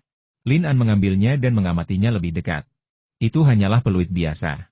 Sekilas, peluit itu tampak biasa saja, tetapi Xian pasti menggunakannya untuk berkomunikasi dengan kaki tangannya. Meskipun kecil, suaranya cukup keras saat ditiup. Lin An menyimpan seruling perak itu. 11 Yan bertanya, apakah kamu tahu latar belakang pavilion Xuantian? Lin An berkata, aku tidak tahu, dan aku tidak tertarik. Yang benar-benar kupedulikan adalah keselamatan Raja Yao. Selama aku bisa mengawalnya dengan selamat ke Xieso, aku akan menyelesaikan misiku. Selebihnya tidak ada hubungannya denganku. Setelah membongkar kemah, rombongan kembali melanjutkan perjalanan. Moral jelas terpengaruh oleh serangan malam sebelumnya. Dibandingkan dengan korban jiwa di antara para pria, korban jiwa di antara kuda bahkan lebih parah, dengan separuh kuda tewas dalam serangan itu. Mereka terpaksa meninggalkan sebagian barang bawaan mereka. Banyak penjaga memilih untuk berjalan kaki, yang tentu saja memengaruhi perjalanan mereka. Delegasi Syarjah selamat. Meskipun mereka menyampaikan belasungkawa kepada Raja Yao di permukaan, mereka tidak berniat mengatasi kesulitan bersama dan bahkan tidak mau mensponsori seekor kuda. Raja Yao baru saja pulih dari keterkejutan semalam. Ia meninggalkan kereta dan memilih menunggang kuda. Meskipun cuaca panas, ia tetap bersikeras mengenakan baju zirah tebal. Serangan tadi malam membuat sarafnya yang rapuh menjadi sangat sensitif, dan rasa krisisnya tiba-tiba menjadi kuat. Lin An menunggang kuda menghampiri Raja Yao dan memperlambat lajunya. Ia menatap sang raja, yang mengenakan baju zirahnya yang ramping, dan tak kuasa menahan tawa. Jika ia begitu takut mati, mengapa ia mau melakukan misi berat ini? Lin An melirik ke belakang, ke arah delegasi Syarjah, dan berkata, Yang Mulia, orang-orang Syarjah itu sungguh tak berperasaan. Kita sudah bekerja keras mengawal mereka. Kalau tidak, bagaimana mungkin mereka diserang? Sekarang kita dalam masalah, mereka hanya berpura-pura tidak melihat. Mereka sungguh tidak manusiawi. Raja Yao juga sangat tidak senang dengan perilaku delegasi Shaka, tetapi ia tidak mengatakannya dengan lantang. Ia menghela napas dan berkata, bagaimana mungkin negeri barbar ini bisa dibandingkan dengan negeri kita yang besar dan kuat, negeri yang penuh etika dan kepatutan? Lin An berkata, Yang Mulia, Anda tidak perlu datang langsung untuk menyambut mereka. Pemimpin delegasi Syarjah hanyalah pejabat biasa. Akan agak merendahkan jika Anda datang langsung. Raja Yao pun menghela napas dan berkata, awalnya mereka bilang pangeran ke-12, Hok, akan datang bersama rombongan dan langsung ke Kangdu untuk melamar. Aku tak menyangka orang-orang Syarjah akan berubah pikiran di menit-menit terakhir. Pangeran ke-12 itu bahkan tak datang. Lin An berkata, orang-orang barbar ini sama sekali tidak mengerti kata hormat. Ia pun mengipasi api. Semakin banyak Raja Yao berbicara, semakin marah ia. Ia menggertakkan gigi dan berkata, jika ayahku tidak memberiku masalah ini, aku tidak akan peduli apakah mereka hidup atau mati. Lin An berkata, jangan marah, Yang Mulia. Saya telah mengatur seseorang untuk memantau pergerakan delegasi Syarjah. Saya telah menemukan rahasia mereka. Raja Yao tak kuasa menahan rasa penasaran ketika mendengar kata rahasia. Ia melirik Lin An dan bertanya, rahasia apa? Lin An melirik sekeliling dan merendahkan suaranya, Mo Sali sangat menghormati satu orang. Meskipun mengenakan seragam penjaga biasa, ia tidak pernah muncul sendirian. Setiap kali keluar, ia ditemani setidaknya 4 penjaga. Kemarin, ketika mereka sedang menyantap seluruh daging domba, saya melihat sendiri Mo Sali memperlakukannya dengan penuh hormat, menawarkan daging terbaik terlebih dahulu. Raja Yao tidak bodoh. Mendengar ini, ia menebas sesuatu dan berbisik, apakah maksudmu pengawal itu adalah Pangeran Shaka? 100% yakin. Raja Yao tiba-tiba menarik kendali kudanya. Wajahnya yang putih memerah, matanya dipenuhi amarah. Ia merasa terhina. Jika apa yang dikatakan Lin An benar, maka para Shaka sudah keterlaluan, menyembunyikan identitas mereka darinya. Sekalipun kau mengkhawatirkan keselamatanmu sendiri, bukankah identitasku lebih penting daripada identitasmu? Raja Yo menggertakkan gigi dan berkata, An, pergi dan sampaikan perintahku. Suruh Mosali membawanya kepadaku. Lin An berkata, Yang mulia. Mereka bertekad menyembunyikan identitas mereka. Bahkan jika kita menemukan mereka, mereka mungkin tidak mengakuinya. Mengapa kita tidak? Ia mendekat ke Raja Yo dan membisikkan beberapa patah kata. Setelah mendengar ini, Raja Yo tersenyum cerah dan mengangguk sambil berkata, itu dia. Sekitar tengah hari, Ti memasuki pegunungan Ciang. Jalanan berlumpur setelah hujan, dan terdapat beberapa batu yang jatuh di sepanjang jalan. Kereta-kereta kuda tidak dapat dilalui di bagian yang sempit, sehingga setelah berdiskusi, mereka memutuskan untuk meninggalkan kereta kuda di sana. Delegasi Shaka juga terpaksa meninggalkan kereta kuda mereka. Mereka membawa banyak hadiah, banyak diantaranya berharga dan tidak dapat ditinggalkan, sehingga mereka harus menggunakan kuda untuk transportasi. Meskipun demikian, mereka tetap tidak dapat membawa semua barang bawaan mereka, sehingga mereka harus memecahnya menjadi potongan-potongan kecil dan meminta para prajurit untuk membawanya dalam perjalanan. Karena Raja Yo datang khusus untuk menyambut mereka, mereka merasa lega. Raja Yo Long Yefang telah lama murka atas ketidakpedulian delegasi Shaka. Dan atas dorongan Lin An, ia diam-diam mengeluarkan perintah agar semua anak buahnya tidak ikut campur dalam urusan delegasi Shaka. Misi mereka adalah menyambut dan melindungi mereka, bukan melakukan kerja paksa. Perintah Raja Yo cukup populer, dan para pengawalnya pun menaruh dendam yang mendalam terhadap orang-orang Shaka. Orang-orang Sharjah tentu saja memperlambat langkah mereka karena harus membawa barang bawaan. Raja Yo menoleh ke arah delegasi Sharjah yang berjalan perlahan di belakangnya, dan senyum tersungging di sudut bibirnya. Ia mengedipkan mata pada malaikat kecil Hu. Lalu mereka berdua menolehkan kuda mereka dan menuju delegasi Sharjah. Mosali pun memilih untuk menuntun kudanya. Sepatu botnya berlumpur, dan perjalanan itu sangat sulit baginya. Melihat Raja Yo mendekat, ia mengeluh dengan getir, Yang mulia, mengapa jalan ini begitu berlumpur dan sulit dilalui? Raja Yo berkata, ini jalan terpendek menuju Siesho. Ia tak kuasa menahan rasa bangganya saat mengatakan ini. Kalian orang barbar berani bersikap begitu sombong ketika datang ke wilayah Dakang. Jika aku tidak membiarkan kalian menderita sedikit saja, kalian tidak akan tahu keagungan negeriku yang agung. Lin An tertawa diam-diam di samping, mengatakan bahwa dia mengambil jalan kecil, bukan jalan utama, hanya untuk membuat masalah bagi kalian. Tidak masuk akal bagi kalian untuk bersenang-senang sementara kami menderita. Tatapan Raja Yo tertuju pada wajah pengawal di belakang Mosali. Pengawal itu bertubuh tinggi, berjanggut lebat, beralis tebal, dan bermata besar, tampak sangat perkasa. Pria ini adalah orang yang ditunjuk Lin An. Raja Yo berbalik dan turun dari kudanya, lalu menyerahkan kendali kepada pria besar itu. Pria Shaka jelas tidak menduga tindakan Raja Yo dan tidak mengulurkan tangan untuk mengambil kendali, sehingga kendali jatuh di depannya. Lin An berteriak marah, beraninya kau mengganggu yang mulia. Ia mengangkat cambuknya dan menyerang pria Shaka itu. Lin An ahli dalam mencari peluang untuk membuat masalah, jadi ia tidak menggunakan banyak kekuatan dalam pukulan ini, lebih untuk pamer. Melihat Lin An mengayunkan cambuknya, orang-orang di sekitarnya langsung berubah warna. Sesosok abu-abu tiba-tiba muncul dari samping, meraih cambuk itu sebelum mencapai pria besar itu, lalu menariknya dengan kuat. Lin An melepaskannya tepat waktu. Kalau tidak, ia pasti sudah terseret turun dari kuda. Keempat prajurit Shaka itu bergerak maju ke arah Lin An secara bersamaan. Liang Qing dan Su Heng, yang berada di belakang Lin An, menyadari ada yang tidak beres dan buru-buru menggenggam gagang pedang mereka. Dengan bunyi dentang, pedang panjang itu sudah setengah terhunus dari sarungnya. Raja Yo ketakutan. Dibandingkan dengan Raja Yo, Lin An jauh lebih tenang. Ia berteriak, hentikan semuanya. Pria Shaga merentangkan tangannya dan menghentikan keempat prajurit yang sedang menyerbu ke arah Lin An tepat pada waktunya. Mosali berseru, semuanya, jangan impulsif. Dahi Raja Yo dipenuhi keringat dingin. Meskipun ia datang ke sini dengan rencana, ia tetap terkejut dengan pemandangan yang menegangkan itu. Lagi pula, ia terbiasa hidup mewah di istana dan belum pernah melihat pemandangan seperti itu sebelumnya. Untuk sesaat, ia benar-benar lupa apa yang baru saja dipikirkannya. Menurut rencana awal Lin An, seharusnya giliran Raja Yo yang mengambil alih kendali dan menakut-nakuti orang-orang Shaka ini. Namun, melihat kepanikan Raja Yo, ia langsung menyadari bahwa orang ini tidak ada harapan dan tidak ada gunanya bergantung padanya.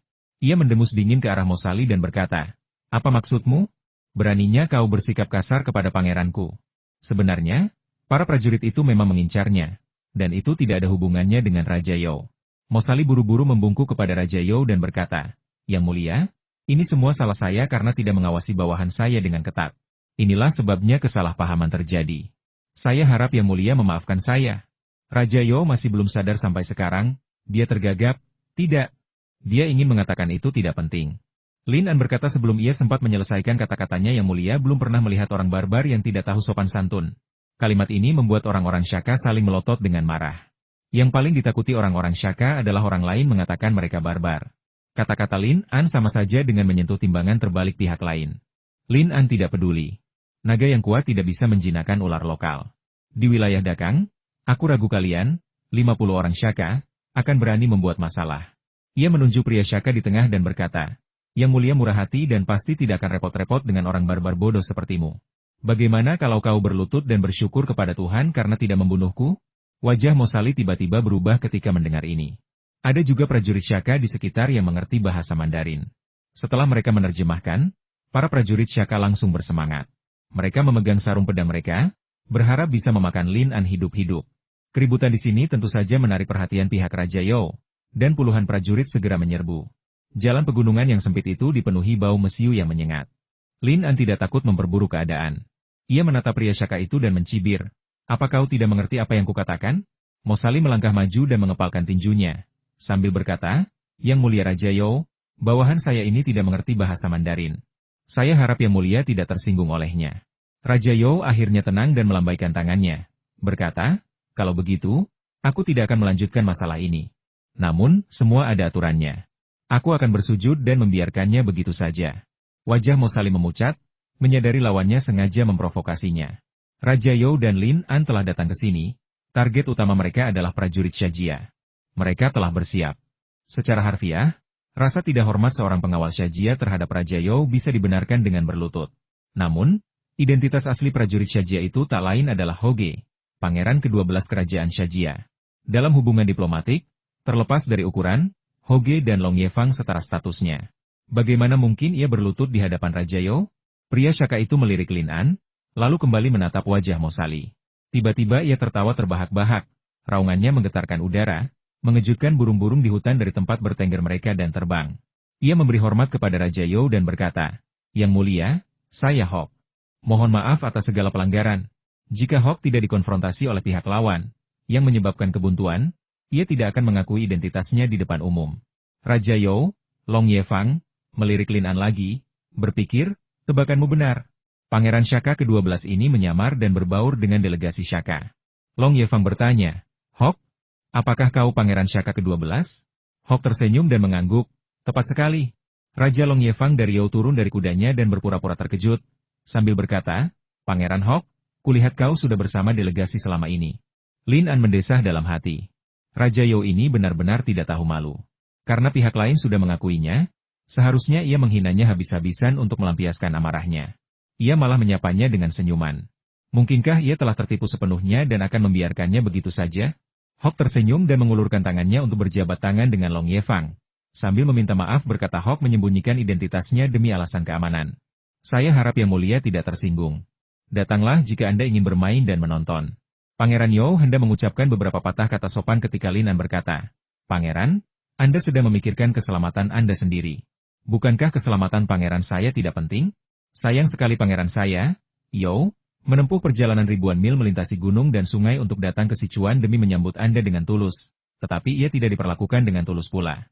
Sungguh menyedihkan memikirkannya. Ia masih duduk di atas kudanya, raut wajahnya penuh penghinaan. Mosali berkata, Tuan Lin salah. Sang pangeran harus menyembunyikan identitasnya. Kami pikir Dakang adalah negara besar yang damai dan makmur, dan perjalanan ini seharusnya aman. Namun, ketika kami memasuki wilayah Dakang, kami mendapati pencuri merajalela, bahaya di mana-mana, dan krisis di mana-mana. Kami harus mengambil tindakan seperti itu untuk memastikan keselamatan sang pangeran di perjalanan. Ia berbicara dengan penuh keyakinan. Lin An memang sudah menjadi penjahat, jadi lebih baik ia tetap berperan sebagai penjahat sampai akhir. Ia mencibir, hal terpenting dalam hubungan antar manusia adalah memperlakukan satu sama lain dengan tulus, terlebih lagi antar negara. Sekalipun kau punya rahasia, kau tetap bisa melaporkannya kepada pangeranku. Apa kau masih khawatir Raja Yo akan membocorkan rahasia itu? Hok mengepalkan tinjunya kepada Lin An dan berkata, adikku benar sekali. Hok kurang perhatian. Aku minta maaf padamu. Ia benar-benar mengepalkan tinjunya dan membungkuk kepada Lin An. Lin An tak kuasa menahan desahan dalam hati atas tindakan Hok. Pangeran Sharjah ini sungguh tak biasa. Meskipun tampak kasar di luar, ia memiliki kelicikan yang luar biasa dan pemahaman yang mendalam tentang prinsip kemampuan seorang pria sejati untuk membungkuk dan meregang. Dibandingkan dengan Raja You, keunggulannya langsung terlihat. Sikap agresif Lin An sebelumnya dirancang untuk memaksa Hok mengungkapkan identitasnya. Kini setelah tujuannya tercapai, tekanan lebih lanjut tak lagi diperlukan. Lin An turun dari kudanya, membalas hormat Hok, dan berkata, "Jangan salahkan aku, Pangeran. Aku pria yang berintegritas dan selalu mengatakan apa yang kumaksud. Ini bukan serangan khusus untukmu." Hok tertawa terbahak-bahak, melangkah maju, menggenggam pergelangan tangan Lin An, dan berkata, "Guru Hu, saya sangat berterima kasih atas perhatian Anda selama ini. Guru Hu, saya sangat berterima kasih dari lubuk hati saya." Lin An tahu bahwa kata-kata orang ini semuanya palsu dan tidak tulus, tetapi sebenarnya cukup melegakan. Kemudian, melihat Raja You yang berdiri di dekatnya sambil menyeringai, ia tiba-tiba menyadari bahwa Raja You dan Pangeran Shaka ini benar-benar berada di level yang berbeda. Ia bahkan tidak bisa mengucapkan sepatah kata pun yang terdengar agung. Perbedaannya terlihat jelas di saat genting itu. Raja You segera mengangguk setuju. Lin An mendesah dalam hati. Ketika Raja You dan Hok berdiri bersama, Raja You ditekan oleh yang lain dalam segala hal, baik dari segi tinggi badan maupun aura. Ia tampak kusam dan tak bernyawa, dan mustahil baginya untuk menunjukkan sikap seorang negara besar. Hok berkata, "Saudara-saudara, ini sudah siang. Ayo kita masak di sini. Aku yang akan menjadi tuan rumah. Aku akan mentraktir kalian semua anggur dan daging." Ia menyelesaikan semua kata-katanya yang bernada tinggi, tetapi Raja You hanya mengangguk setuju. Ia benar-benar menjadi seperti antek belaka. Hok menoleh ke Mosali dan berkata, "Sembelih semua domba gemuk yang kita bawa ke sini. Suruh Koki mengerahkan seluruh keahliannya untuk menyiapkan makan siang yang lezat bagi saudara-saudara Dakang. Bawakan semua anggur terbaik kita." Raja You memperoleh kemenangan dalam konflik ini, dan melihat pihak lain begitu murah hati dan dermawan, sebagian besar kebencian dalam hatinya pun sirna. Lin An menebak alasan kemurahan hati mereka. Mengapa mereka tidak terpikir untuk berbagi domba-domba gemuk dan anggur berkualitas mereka sebelumnya? Pasti karena jalan pegunungan itu sangat sulit dilalui. Dan dengan semua kereta yang terbengkalai, domba-domba gemuk dan anggur berkualitas itu menjadi beban. Ia berpikir akan lebih baik jika ia membantu mereka dengan membuangnya di sana. Raja You memerintahkan mereka untuk beristirahat di tanah datar di depan, sementara delegasi Shajah menyalakan api dan memasak. Hok menyembelih semua domba gemuk, memberikan setengahnya kepada pihak Dakang. Ia juga secara pribadi mengundang Raja You dan Lin An ke perkemahannya untuk minum dan mengobrol. Raja You tidak terbiasa minum anggur jelai dataran tinggi, dan setelah beberapa gelas ia merasa pusing dan pening. Melihat hal ini, Lin An segera meminta seseorang untuk membantunya kembali dan beristirahat. Ia ingin pergi bersama mereka, tetapi Hok bersikeras untuk tetap tinggal. Jadi Lin An tidak bisa menolak kebaikannya dan terus duduk. Hok masih berpakaian layaknya seorang prajurit, tetapi ia tampak menonjol di antara kerumunan dengan penampilannya yang mengesankan. Ia mengangkat mangkuk anggur di depannya dan berkata, "Tuan Hu, kejadian hari ini sepenuhnya salah saya karena bersikap kasar. Saya akan minum ini dulu sebagai tanda hormat saya." Lin An berkata, "Yang mulia terlalu sopan. Saya tidak pantas menerimanya. Mari kita minum segelas anggur ini bersama-sama." Ia mengambil mangkuk anggur dan meneguk segelas anggur bersama Hok. Hok menghabiskan segelas anggurnya, menyeka noda anggur dari sudut bibirnya, dan berkata sambil tersenyum, "Tuan Hu, saya lihat Anda juga orang yang temperamental. Meskipun ini pertama kalinya kita minum bersama, saya merasa kita cukup cocok." Lin An berpikir dalam hati, pria berjanggut ini tak boleh diremehkan. Ia tampak seperti orang kasar, tetapi sebenarnya ia sangat bijaksana. Ia tak hanya tahu kapan harus bertindak, tetapi juga pandai berbicara. Ia tersenyum dan berkata, "Aku juga." Ia mengumpat dalam hati, "Pilih ibumu. Sekilas aku tahu kau orang yang murah senyum tapi licik. Tak semudah itu membodohiku." Hok berkata, "Saya punya pertanyaan dalam benak saya, apakah Tuan Lin sudah tahu bahwa saya ada dalam delegasi tersebut?" Lin An menatap Hok sambil tersenyum tetapi tidak menjawab pertanyaannya.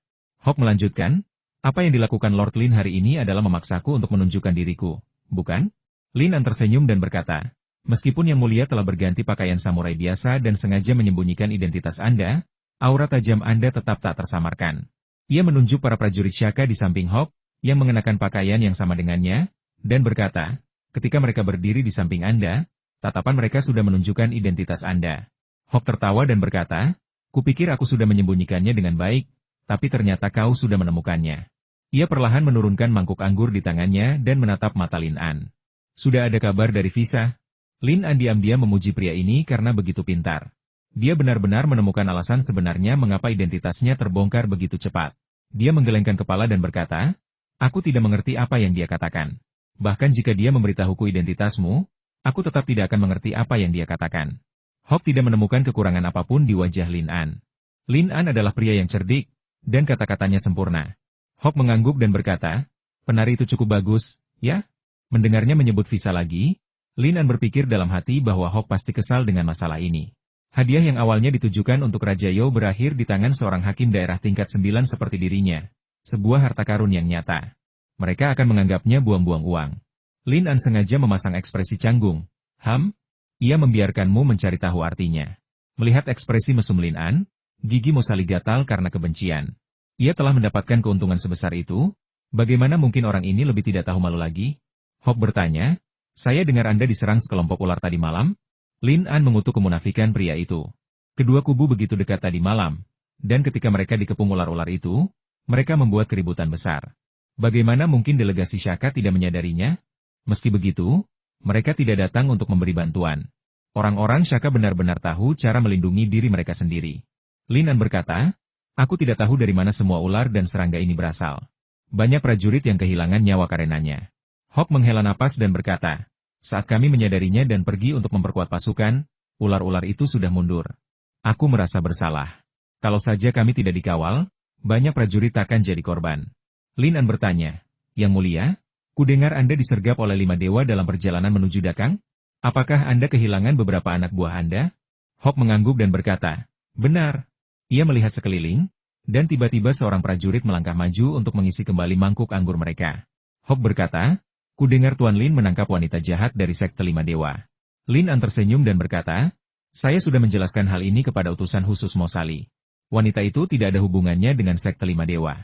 Dia hanyalah seorang penari yang saya beli sebagai hadiah ulang tahun ke-1000 untuk Raja Yo. Hok tentu saja tidak mempercayainya dalam hatinya. Jadi dia tersenyum dan berkata, kupikir kau diserang ular tadi malam karena wanita ini. Bagaimana mungkin? Hok berkata penuh arti, kudengar 5 dewa abadi mahir mengendalikan segala macam serangga beracun. Ia berhenti sejenak, tatapan tajamnya tertuju pada pepohonan di depan bagai pedang. Ia mengangkat tangan kanannya, dan kilatan cahaya dingin melesat bagai kilat. Dengan suara dentuman, belati itu menancap pada seekor ular tutul di batang pohon. Bilahnya menembus tubuh ular itu sejauh 7 inci dan menusuk jauh ke dalam batang pohon. Lin An terkejut melihat gerakannya. Ia tak menyangka pisau terbang Hok begitu kuat. Pria ini luar biasa dalam seni bela diri dan kecerdasan. Tak heran Shaka Han mengirimnya ke sini sebagai utusan. Seseorang segera mengambil ular tutul dan belati itu, lalu membawanya kepada Hok. Meskipun sudah mati, tubuh ular itu terus berputar dan berkedut. Hok menangkap ular itu, menginjak kepalanya, dan menarik ekornya. Dengan sekali sayatan, ia membelah ular itu dari kepala hingga ekor. Ia mengeluarkan kantong empedunya dan memasukkannya ke dalam kantong anggur untuk direndam dalam anggur. Kemudian ia menguliti ular itu dan memanggangnya di atas api. Hok berkata, segala sesuatu ada kelebihan dan kekurangannya. Ular ini berbisa, tetapi kantong empedunya yang direndam dalam anggur dapat meningkatkan penglihatan. Lin An tersenyum dan berkata, Yang Mulia tampaknya tidak takut pada ular. Hok berkata, segala sesuatu punya kelemahan. Untuk menghadapi ular berbisa, Anda harus memanfaatkan titik lemahnya. Lin An berkata, Yang Mulia sungguh bijaksana dan berkuasa. Hok meraih kantong anggur yang direndam empedu ular dan menuangkan segelas untuk Lin An, lalu mengisi kembali mangkuknya sendiri. Lin An tetap tenang sambil mengambil mangkuk itu dan berkata, semoga persahabatan antara Dakang dan Syarjah tetap abadi. Hok tersenyum dan berkata, itulah yang hendak kukatakan. Keduanya mendentingkan mangkuk anggur mereka dan meneguknya sekaligus. Lin An bukanlah tandingan Hok, baik dari segi keberanian maupun aura. Pasti karena yowang mereka, Long Ye Fang, tidak sebanding. Ia bukan hanya tidak bisa menahan minuman keras, tetapi ia bahkan lebih rendah keberaniannya. Dibandingkan dengan pangeran ke-12 Shaka, ia benar-benar kalah telak. Sebagai warga Dakang, Lin An memikul tanggung jawab berat hari ini, bertugas membawa kejayaan bagi negaranya. Sementara ia dan Hok mengobrol dan tertawa di permukaan, mereka terlibat dalam adu kecerdasan dan keberanian, bersaing satu sama lain secara pribadi. Mosali selalu berada di sisinya. Melihat Lin An yang tenang dan kalem di hadapan sang pangeran, menunjukkan sikap seorang jenderal agung, ia akhirnya mengerti mengapa Raja Yo begitu menghargainya. Tak heran Raja Yo memberinya budak wanita cantik itu. Pria ini sungguh memiliki sesuatu yang luar biasa. Lin An berkata, Yang Mulia, saya dengar Anda datang ke sini untuk melamar, Tapi saya ingin tahu putri mana yang Anda minati? Hawk berkata, Putri Anping. Lin An tidak tahu Putri Anping yang mana. Lagi pula, Kaisar tua itu punya banyak anak, dan ia sendiri mungkin tidak ingat berapa banyak putrinya. Ia hendak bertanya lebih lanjut. Mosali berkata dari samping, Yang mulia, kita harus berangkat. Ia bisa melihat Lin An mencoba mengorek informasi lebih lanjut dari Hawk. Hawk tersenyum dan berkata, Baiklah. Ia menepuk bahu Lin An dan berkata, Kita langsung cocok. Kita pasti akan lebih akrab di masa depan. Ia menyarungkan belati yang baru saja digunakannya untuk membunuh ular berbisa itu dan menggenggamnya di telapak tangannya, menyerahkannya kepada Lin An, sambil berkata, Ini hadiah kecil untuk merayakan pertemuan pertama kita. Kuharap Yang Mulia berkenan menerimanya. Belati ini telah menjadi miliknya sejak kecil dan memiliki arti khusus. Lin An, melihat berbagai batu permata yang menghiasi sarungnya, menyadari betapa berharganya belati itu. Ia segera mengambilnya dengan kedua tangan. Etika diplomatik menuntut timbal balik. Lin An tak bisa menerima sesuatu tanpa imbalan. Jadi ia segera mengeluarkan belatinya dari sepatu botnya. Belati ini adalah hadiah dari calon ayah mertuanya, Li Tianheng. Lin An berkata, pedang diberikan kepada seorang prajurit. Seorang bangsawan diberikan kepada seorang wanita cantik. Belati ini diberikan kepadaku oleh ayah mertuaku. Aku akan memberikannya kepada Yang Mulia hari ini. Setelah mendengar asal-usul hadiah itu, Hawk menyadari betapa pentingnya hadiah itu bagi Lin An, sehingga ia menerimanya dengan kedua tangan. Sambil memegang belati itu, ia merasakan kualitasnya yang luar biasa. Menarik bilah belati dari sarung kulit hiu hitamnya, ia merasakan hawa dingin yang menusuk tulang. Senjata itu mampu mengiris logam bagai lumpur, tak kalah kuatnya dengan belati yang diberikannya kepada pria itu. Lin An juga mengeluarkan sebagian belatinya.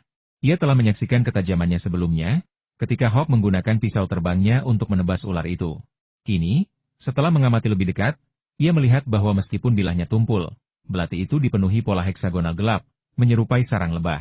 Ini adalah hasil teknik penempaan unik dari kerajaan Sharjah, menghasilkan senjata yang kuat sekaligus tajam, dengan kekuatan yang luar biasa. Lin An berpikir dalam hati bahwa ia tidak rugi. Bahkan jika permata di sarungnya dilepas dan dijual terpisah, nilainya akan sangat besar. Hawk terpesona oleh belati pemberian Lin An. Ia tersenyum dan berkata, Bolehkah saya bertanya nama ayah mertua tuanhu? Lin An berpikir Hawk tetaplah seorang barbar. Jadi bagaimana mungkin ia bertanya langsung seperti ini? Namun, tak apa-apa jika ia memberitahu. Ia berbisik, beliau adalah adipati pendiri Sichuan. Tuan Li, Gubernur Jianan Sichuan. Kata-kata ini membangunkan si pemimpi. Li Tianheng telah beroperasi di Sichuan selama bertahun-tahun, melewati pertempuran yang tak terhitung jumlahnya dengan rakyat Shajia. Kehadirannya lah yang telah memastikan perdamaian di perbatasan barat daya Dakang selama lebih dari 1 dekade. Di hati rakyat Shajia, ketenaran Li Tianheng tak kalah dari Kaisar Dakang. Hawk mengepalkan tinjunya dan memberi hormat lagi. Berkata, Saudaraku, Tuan Li adalah salah satu dari 3 pahlawan di zaman kita yang paling saya kagumi. Saya sungguh-sungguh minta maaf atas ketidakhormatan Anda. Lin An tidak menyangka calon ayah mertuanya begitu keren, bahkan Pangeran Shaka pun menjadi penggemarnya. Ia tersenyum dan berkata, Saya sudah lama mengagumi Han negara Anda. Di hati saya, dia juga seorang pahlawan yang hebat. Sebenarnya, Lin An tidak terlalu terkesan dengan Sang Musha. Apa yang ia katakan hanyalah basa-basi dan pujian yang munafik. Hawk senang mendengarnya. Ia menggenggam pergelangan tangan Lin An dan berkata, Ayo, kita minum lagi.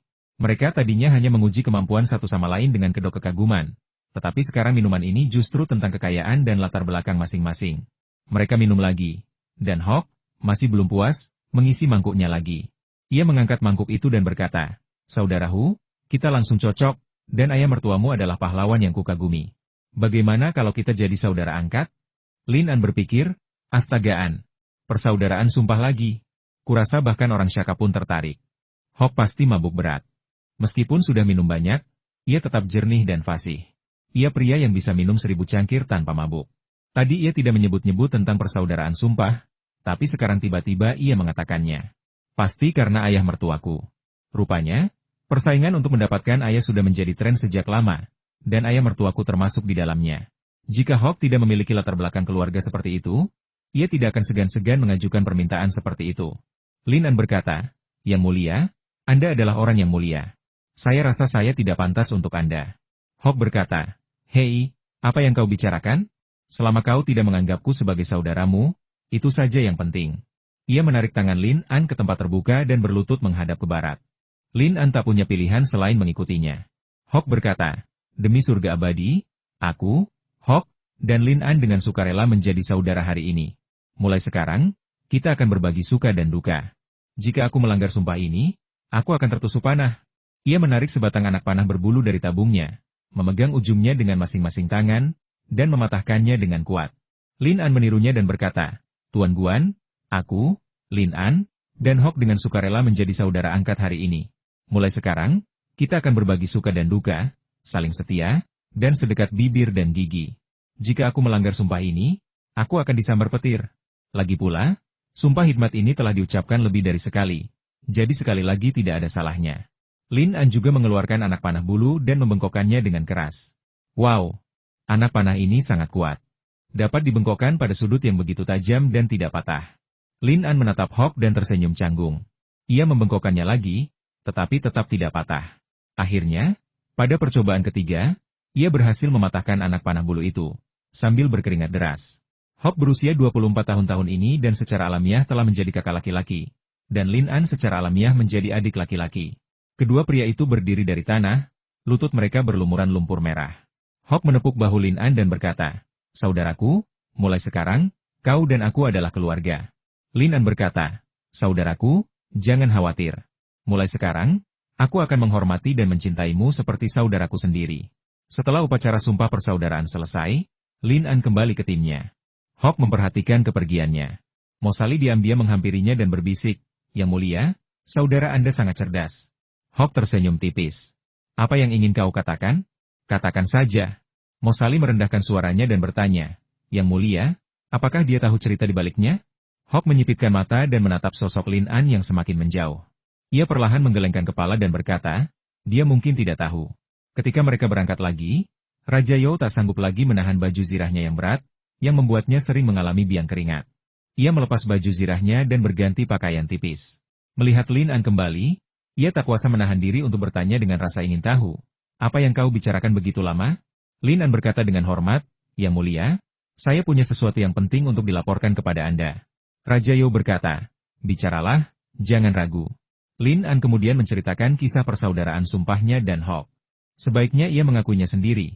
Jika orang lain menyebarkan cerita ini kepada Raja You, entah apa yang akan mereka besarkan. Raja You bereaksi dengan tenang. Tersenyum, mereka memintamu untuk menjadi saudara sumpah, jadi tentu saja kau harus memberi mereka kehormatan itu. Tapi, saudara sumpah hanyalah sebuah nama. Siapa yang pernah melihat saudara sumpah berbagi hidup dan mati?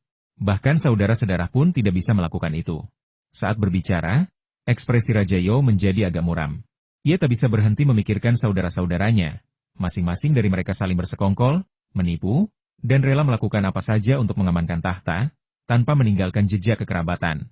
Lin An menyadari kesunyian mendadak Raja You dan tahu bahwa Raja You pasti sedang memikirkan pengalamannya sendiri.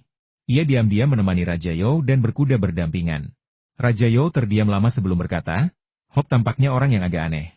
Lin An mengangguk setuju dan berkata, dia sangat pandai menahan minuman keras dan sangat berani. Aku baru saja melihatnya menebas ular dengan pisau terbang, jadi kemampuan bela dirinya pasti luar biasa. Raja You mengucapkan oh, dan mengulurkan tangan untuk menyingkirkan dahan-dahan yang ada di atasnya. Dia berbisik, apakah dia memberitahuku tujuan kunjungannya ke Dakang? Mereka bilang mereka ingin melamar Putri Anping. Pangeran You tertegun sejenak. Putri Anping? Ia mencengkeram tali kekang erat-erat. Lin An memperhatikan gerakan tak sadar Pangeran You dan merasa sedikit bingung. Ia tidak tahu mengapa Pangeran You bereaksi begitu keras. Mungkinkah ia dan Putri Anping sangat dekat? Pangeran You menggigit bibirnya dan berkata, Putri Anping adalah saudara perempuanku, lahir dari ibu yang sama. Lin An akhirnya mengerti alasan reaksi keras Pangeran You. Anping adalah saudara kandungnya, dan sebagai saudara laki-laki, ia tentu tidak ingin saudara perempuannya menikah di tempat yang jauh. Lin An menghibur Pangeran You dengan berkata, jangan khawatir, Yang Mulia. Beliau hanya meminta untuk menikah. Setuju atau tidaknya tergantung pada keinginan Yang Mulia. Faktanya, sepanjang sejarah, hanya sedikit pernikahan yang menghasilkan pernikahan dengan putri yang sah. Raja You berkedip bingung dan bertanya, apa maksudmu? Lin An berkata, kau pasti punya sepupu. Hal ini mengingatkan Raja You, yang mengangguk dan tersenyum, kaulah yang paling banyak idenya. Aku harus memberi nasihat pada ayahku dulu tentang masalah ini. Lin An diam-diam merasa malu. Kata-katanya mungkin telah menyelamatkan Putri Anping, tetapi ia juga secara tidak sengaja telah melukai seorang gadis tak berdosa. Namun, Hok sama sekali tidak terlihat buruk, tinggi, perkasa, dan mengesankan. Akan menjadi berkah bagi siapapun yang menikah dengannya. Perjalanan itu tidak mulus. Sejak meninggalkan Kabupaten Honggu, mereka pertama kali menghadapi hujan badai, lalu diserbu ular dan serangga. Memasuki Gunung Chiang, jalan pegunungan yang sempit memaksa mereka meninggalkan kereta, sehingga memperlambat perjalanan.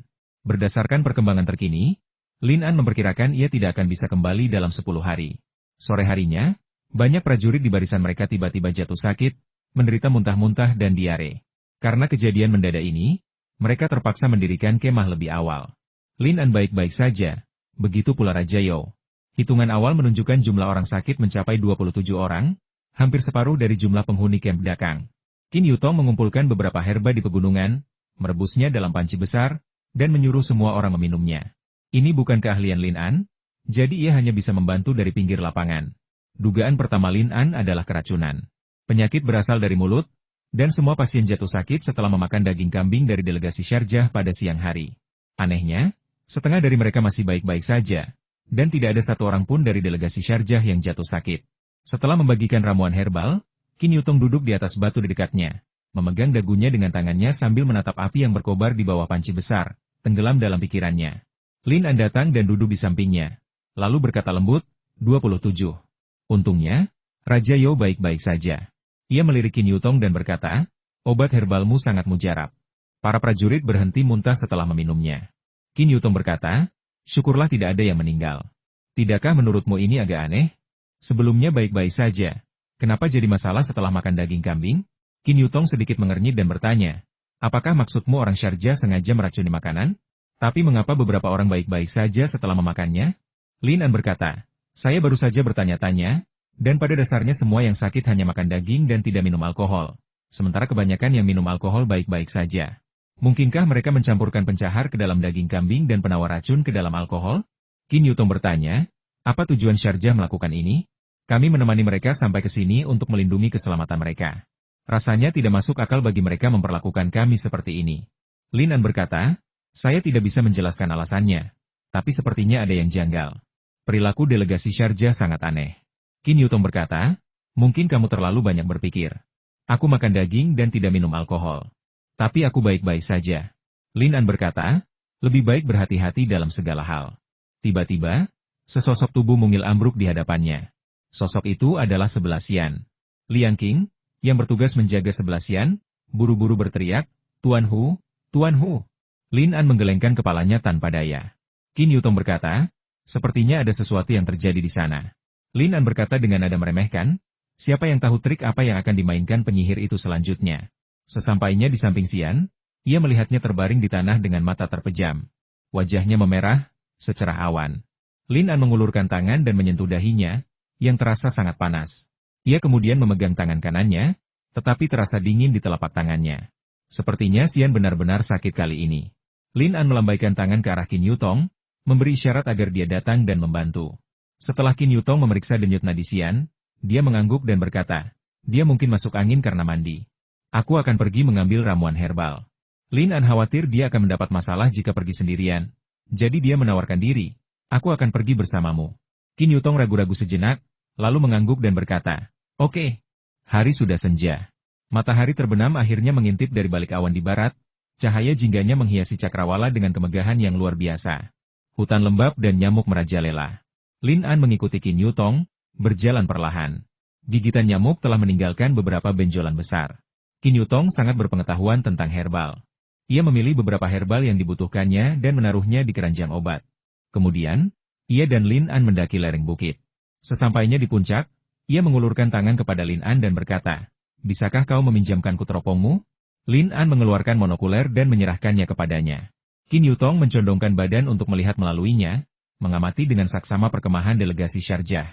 Setelah beberapa saat, ia mengembalikan teleskop itu kepada Lin An dan berkata lembut, tidak ada seorang pun di perkemahan mereka yang dalam kesulitan. Lin An berkata, sudah lama saya katakan ada yang mencurigakan tentang ini. Qin Yutong berkata, kau benar. Mereka memang memasukkan obat ke dalam daging kambing dan penawarnya ke dalam anggur, jadi kebanyakan orang yang tidak minum pun jatuh ke dalam perangkap mereka. Lin An mengepalkan tangan kanannya dan memukul telapak tangan kirinya dengan keras, sambil berkata dengan marah orang-orang barbar ini benar-benar tidak bisa membedakan kawan dari lawan. Ia benar-benar tidak habis pikir mengapa delegasi Syarjah mau menyerang mereka. Qin Yutong berkata, tadi malam, sekte 5 dewa hanya menyerang kita, sementara Kem Shaka aman dan sehat. Tidakkah menurutmu ini sangat mencurigakan? Lin An berkata, apakah kau mengingatkanku bahwa sekte lima dewa dan orang-orang Shaka berkolusi? Qin Yutong sedikit mengernyit dan berkata, aku tidak punya bukti, aku hanya merasa ada yang tidak beres. Tapi kalau mereka memang berkolusi, kenapa lima dewa membunuh 7 orang Shaka? Lin An menggelengkan kepala dan berkata, tidak ada yang ditemukan hidup atau mati. Delegasi Shajia mengatakan bahwa 7 orang mereka tewas di tangan sekte lima dewa. Siapa yang melihatnya? Mungkin mereka hanya bicara omong kosong. Qin Yutong berkata, agak tak terduga ketika utusan Shaka, Mosali, datang untuk meminta rasa hormat kami. Saya mulai meragukan motifnya saat itu. Lin An bertanya, jika sekte lima dewa bersekongkol dengan orang-orang Shaka, lalu apa tujuan Xian menyusup ke dalam barisan kita? Apakah dia mencoba mencelakai Raja You? Ia lalu menggelengkan kepala dan berkata, mungkin tidak. Kenapa kau begitu yakin? Tanya Lin An, kalau dia ingin membunuh Raja You, dia pasti sudah melakukannya sejak lama. Kenapa harus menunggu sampai sekarang? Qin Yutong menggelengkan kepala dan berbalik untuk berjalan menuju tebing batu. Di tengah kehijauan yang rimbun, gugusan bunga kuning dan putih bergoyang tertiup angin. Ini adalah Honisukle, yang seluruh tubuhnya dapat digunakan sebagai obat, membersihkan panas dan racun, memberikan khasiat antibakteri dan antiinflamasi, serta melindungi hati dan meningkatkan sekresi empedu. Meskipun Lin An berspesialisasi dalam pengobatan barat, ia sangat berpengalaman dalam pengobatan herbal umum ini, setelah sebelumnya menggunakannya secara klinis untuk mengobati infeksi pernapasan, sakit kepala, dan sakit tenggorokan. Honisukle sendiri memiliki efek penghambatan terhadap Staphylococcus, Shigella dysenteriae, dan Pneumococcus. Ketika Qin Yutong pergi memetik Honisukle, Lin An menemukan dukwet di kaki dinding batu. Ramuan ini dapat digunakan untuk mengobati demam eksogen, atau demam persisten, sakit tenggorokan, dan bisul, luka, DLL. Rasanya manis dan dingin, dan memiliki efek membersihkan panas dan detoksifikasi. Dapat digunakan sendiri untuk demam eksogen atau demam persisten yang disebabkan oleh penyakit demam. Itu juga dapat digunakan dalam kombinasi dengan obat antipiretik atau antipiretik.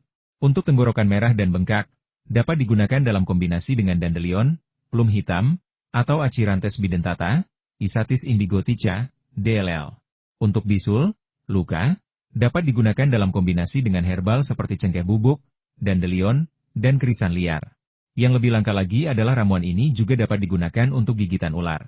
Di satu sisi, dapat direbus menjadi ramuan untuk penggunaan internal, dan di sisi lain, sejumlah ramuan segar yang sesuai, dicuci, dan dihaluskan, dapat dioleskan secara eksternal untuk menetralkan bisa ular. Hutan itu kaya akan vegetasi, dengan herba seperti pisang raja, coc kelebur, rumput lentera, sulur merambat, bayam, eceng gondok, dan bupleurum di mana-mana. Lin An mengenali beberapa di antaranya, sementara yang lain tidak. Qin Yutong mengenal semuanya, jadi Lin An hanya perlu mengikutinya dan bertindak sebagai kuli yang kompeten. Tak lama kemudian, ia telah mengisi keranjang dengan herba. Qin Yutong berkata, ayo kembali. Lin An mengangguk. Saat mereka menuruni gunung, ia memperhatikan langkah kaki Qin Yutong yang ringan, seolah-olah menginjak tanah datar. Lin An tidak memiliki keterampilan itu. Qin Yutong mengulurkan tangan dan mengambil keranjang obat. Lin An berkata, keterampilan Kinggong Mu sepertinya cukup bagus. Qin Yutong berkata, tidak ada yang istimewa. Aku sudah belajar beberapa ilmu bela diri dari guruku sejak kecil, tapi aku masih belum sebanding dengan guru sejati. Lin An berkata, saya sungguh menyesalinya sekarang. Seandainya saya tahu seni bela diri begitu bermanfaat, seharusnya saya sudah mulai mempelajarinya sejak sekolah dasar. Qin Yutong berbalik dan meliriknya lalu berkata, apakah kamu masih mengingatku? Lin An terkejut dengan pertanyaannya dan berkata sambil tersenyum, bagaimana mungkin aku tidak mengingatmu? Bahkan jika kau berubah menjadi abu, aku akan tetap mengingatmu.